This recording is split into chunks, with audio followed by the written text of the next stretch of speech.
Jaycee Dugard, on June 10, 1991, at the age of 11, was walking alone to the bus stop near her home in California, where she always waited for the school bus.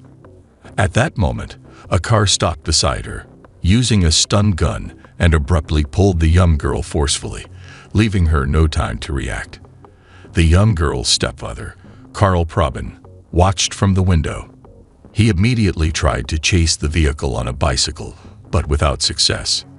The police were promptly called, and the search began.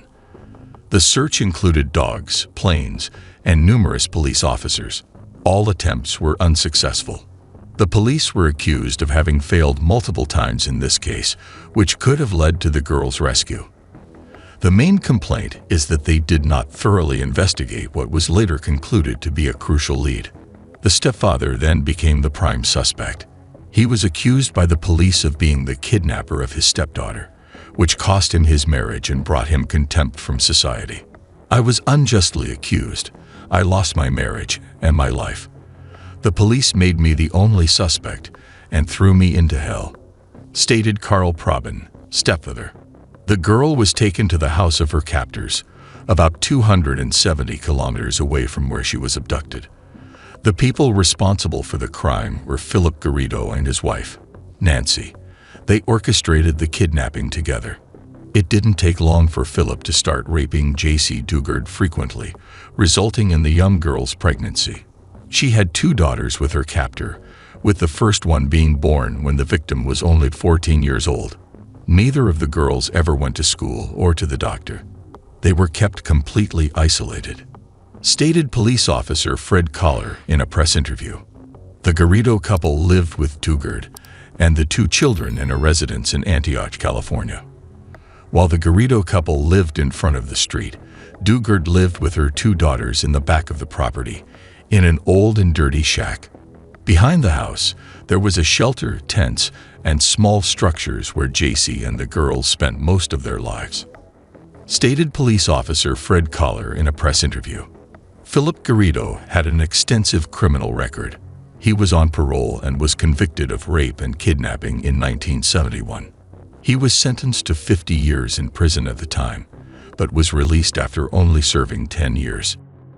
He is also suspected of other crimes in the area, but without concrete evidence to incriminate him. Christine Murphy, Garrido's first wife, described him as a monster. According to Christine, he was a manipulative and aggressive man who once, in a fit of rage, tried to gouge her eyes out with a pin. Garrido claimed to have stopped abusing children after the birth of his youngest daughter. However, his version does not match reality. His last conviction for sexual crimes dates back to 1999, while his youngest daughter was born 5 years earlier. While Garrido was distributing religious flyers at the University of California, some police officers noticed suspicious behavior on his part.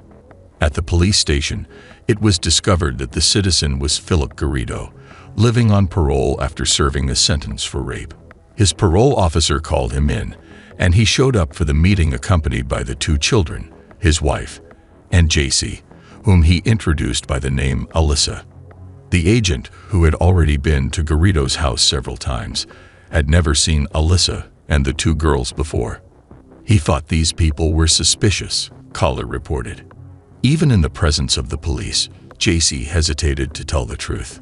It took multiple attempts by the investigators for the truth to come to light.